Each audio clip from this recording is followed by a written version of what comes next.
देखो, फाइनेंशियल तौर पे जो हमारी सीटें जो लड़ी जाएंगी उत्तर प्रदेश के अंदर 2022 में, वो टोटल सीटें कम से कम 25 से 30 सीटों पर हम जो प्लानिंग कर रहे हैं उत्तर प्रदेश की, और कोशिश तो करेंगे सभी सीटों पर लड़ा जाए, लेकिन मजबूती के साथ 25 से 30 सीटों पर हमारे कैंडिडेट तैयार हो चुके हैं, जो उत्तर प्रदेश के अंदर अच्छे कदावर नेता हैं, जो पहले से काफ़ी उन्होंने काम किए हैं, उनको हम खड़ा कर रहे हैं।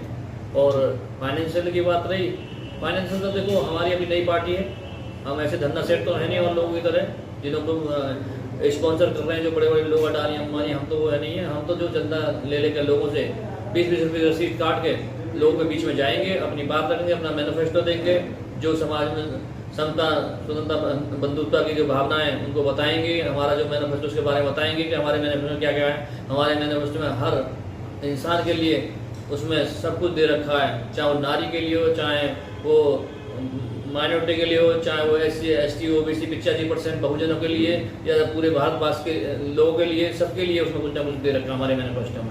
हम उसको जाकर अपने चुनाव लड़ेंगे। जी सर, आप राष्ट्रीय अध्यक्ष हैं और इस बार का 2022 का जो इलेक्शन है, वो इलेक्शन जो है वो फाइट हो रहा है ज़्यादातर BJP, BSP और SP से।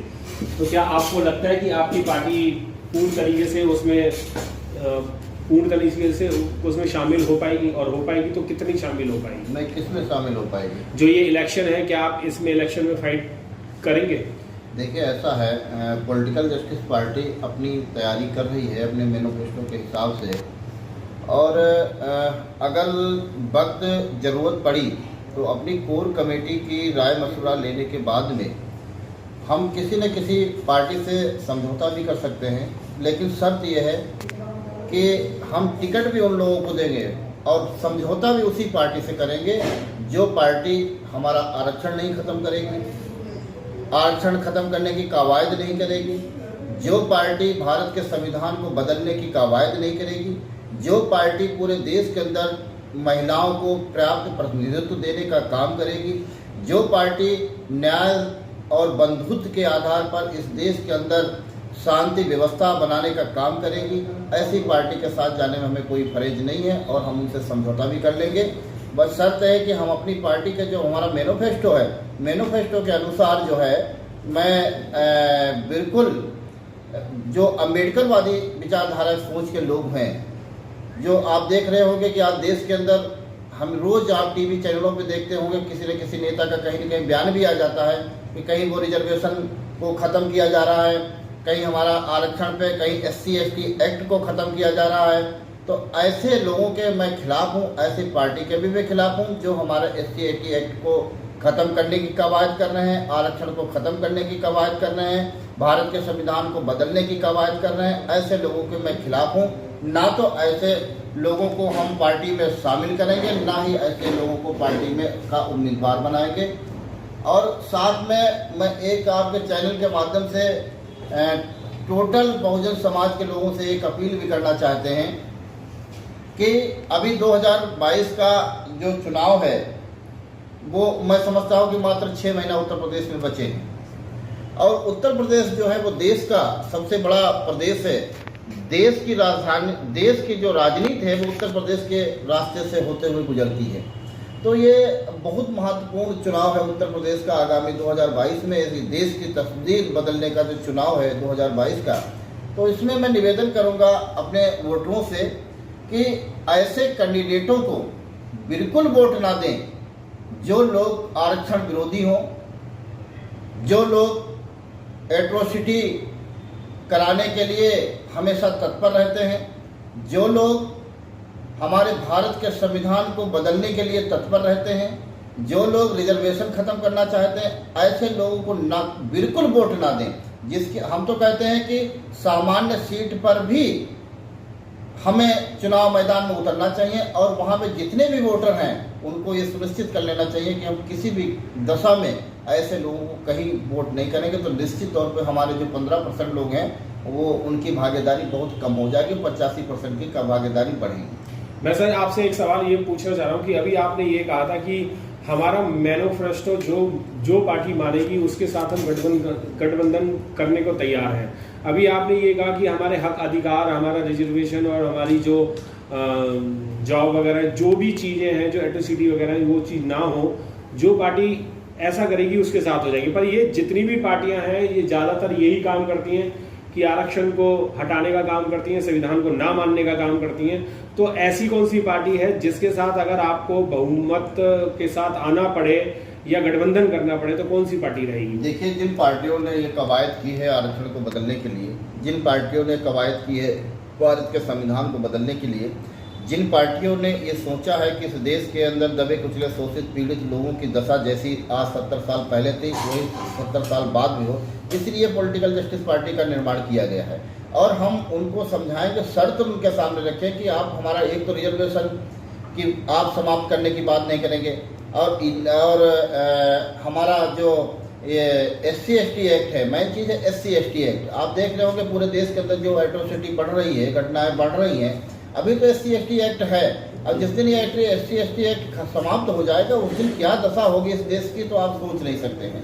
तो एक तो SC/ST एक्ट जो समाप्त करेगी पार्टी में, उसके साथ कदापि नहीं जाऊँगा। अगर जाऊँगा तो उनके साथ जो है हम इन शर्तों के साथ में जाएंगे कि हमारे आरक्षण पे SC/ST एक्ट में बिल्कुल कुठाराघात न किया जाए। जी, आप जो इलेक्शन ये जो 2022 में उत्तर प्रदेश में हो रहा है उसमें कितने कैंडिडेट आप उतार रहे हैं? देखिए, मैं करीब इधर वेस्ट यूपी में भी दौरा करने के लिए आया हूं और लगातार आज 5वां दिन है मुझे इधर पश्चिमी उत्तर प्रदेश में दौरा करते हुए। जी। अब मैं देख रहा हूं कि अपनी जिला कमेटी जहां जहां हमारी बनी है उनसे डिस्कशन कर रहा हूं कि जहां पे जिसकी संख्या भारी है उनको हम मजबूती के साथ चिन्हित कर रहे हैं। तो मैं समझता हूं कि करीब 30-40 लोगों की हमारे पास सूची आ गई है। अभी उसमें भी हमें सर्वे करना है, देखना है, अपनी कोर कमेटी से बात करना है। तो जो कैंडिडेट मजबूती से चुनाव फाइट करेंगे हम उनको जो है चुनाव मैदान में उतारेंगे।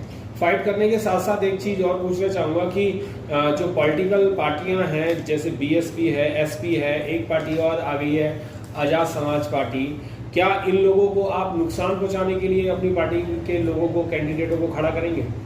देखिए, BSP को लॉस पहुँचाने के लिए कर रहे हैं? नहीं, BSP को लॉस, हम किसी पार्टी को लॉस पहुंचाने के लिए नहीं। जो पार्टी मैंने बताया ना कि जो पार्टी देश के प्रत्येक नागरिक के खिलाफ कार्य, मतलब एक इस तरह से आज जो देश में पूरा माहौल बना हुआ है आप देख रहे हैं, निश्चित तौर पे जो पार्टी देश की उन्नति में बाधा बनेगी उसका नुकसान पहुंचाने के लिए ही हम पार्टी बनाए हैं और उसको नुकसान 100% पहुंचाएंगे। जो आपका मैनिफेस्टो है उस पे जो है वो BSP ही फुलफिल करती है, बाकी कोई और पार्टी फुलफिल नहीं कर पाती है। और BSP ने अपना अभी तक का स्टैंड ये दिया हुआ है कि वो किसी के साथ गठबंधन नहीं करेगी। अगर आपका BSP से गठबंधन नहीं होता तो किसके साथ करेंगे आप? देखिए, ये आने वाला समय बताएगा कि किसके साथ हम गठबंधन करें। अभी 6 महीना चुनाव के हैं जी। और हम अपनी कोर कमेटी से बात कर लेंगे। हमको जहां लगेगा कि समाज का हित सुनिश्चित है, जो पार्टी हमारे मैनिफेस्टो के हिसाब से, जो मैंने मैनिफेस्टो बनाया है उस हिसाब से जो पार्टी काम करेगी, हम उसके साथ में अपने कोर कमेटी से राय मशवरा लेने के बाद में फिर आपको हम जो है चुनाव के नज़दीक इसका डिक्लेरेशन कर देंगे। बिल्कुल। चुनाव जो 2022 में होने वाला है यूपी में, उसमें आप युवाओं को या लोगों को क्या चीज ऐसी देना चाहते हैं जिससे कि आपको वो वोट दें? आपको क्यों वोट दें, वो आधार बताइए। देखिए, ऐसा है, यहाँ पर देश में सबसे बड़ी जो कमजोरी है, आपने युवाओं की बात कही है, तो सबसे बड़ी कमजोरी है यहाँ पर वो रोजगार की है।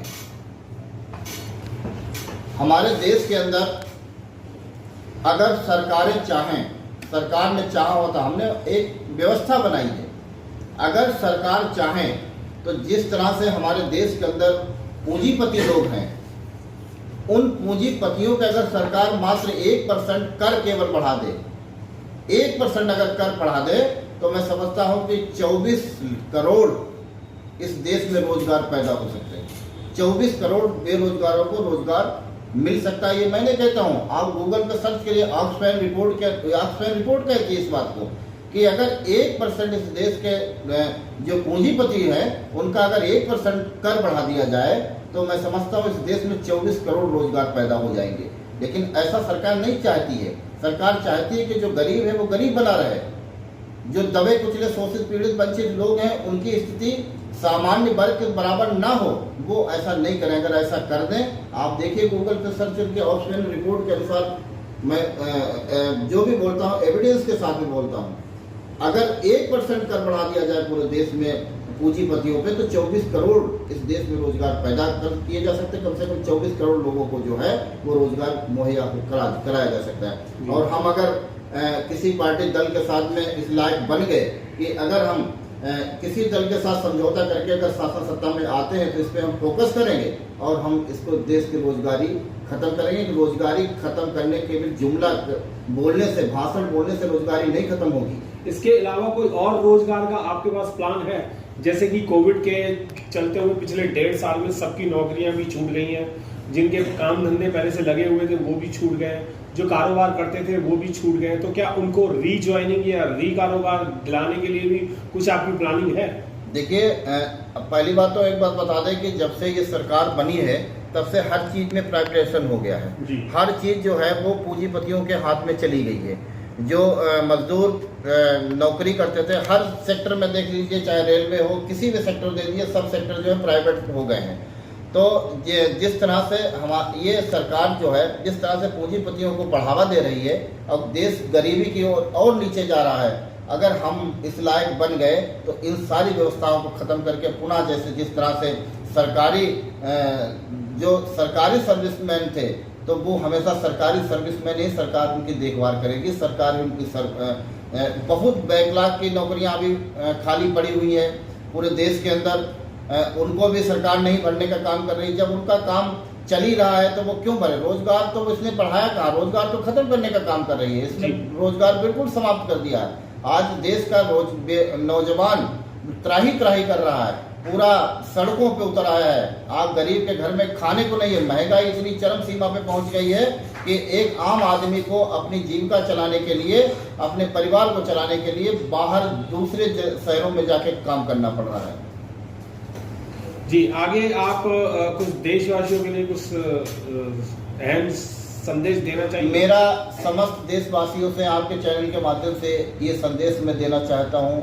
पॉलिटिकल जस्टिस पार्टी अब चाहती है कि इस देश में जाति, धर्म और मजहब की राजनीति को छोड़कर इंसानियत और मानवता की राजनीति करें। जो व्यक्ति जिस लायक हो उसकी फेस वैल्यू देखकर, उसके चरित्र को देखकर, उसकी योग्यता को देखकर अपना डेलीगेट चुने, अपना प्रतिनिधि चुने।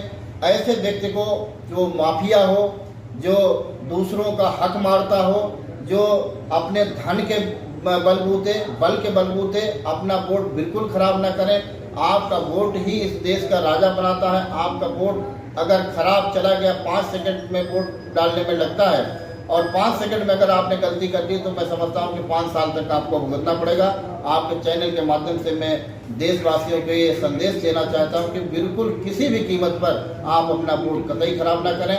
ऐसे किसी भी व्यक्ति को वोट ना दें जो माफिया हो, जो हमारे संविधान को खत्म कर रहा हो, जो आरक्षण को खत्म कर रहा हो, जो SC, ST, OBC और माइनॉरिटी के लोगों को जो उनका रिजर्वेशन है उसको खत्म करने की कवायद कर रहा हो। ऐसे लोगों को बिल्कुल भी, चाहे कोई दल लड़ाए, बिल्कुल वोट नहीं देना चाहिए। अध्यक्ष जी, आपकी पार्टी का लोगो क्या है? आपका चुनाव चिन्ह क्या है? देखिए, अभी असम में जो हम चुनाव चिन्ह हमें मिला था वो हेलीकॉप्टर मिला था जी। और चीफ इलेक्शन ऑफ इंडिया से हमने डिमांड की है लेटर लिख के, तो मेरा चुनाव चिन्ह हेलीकॉप्टर ही रहेगा। जी, बहुत बहुत धन्यवाद सर।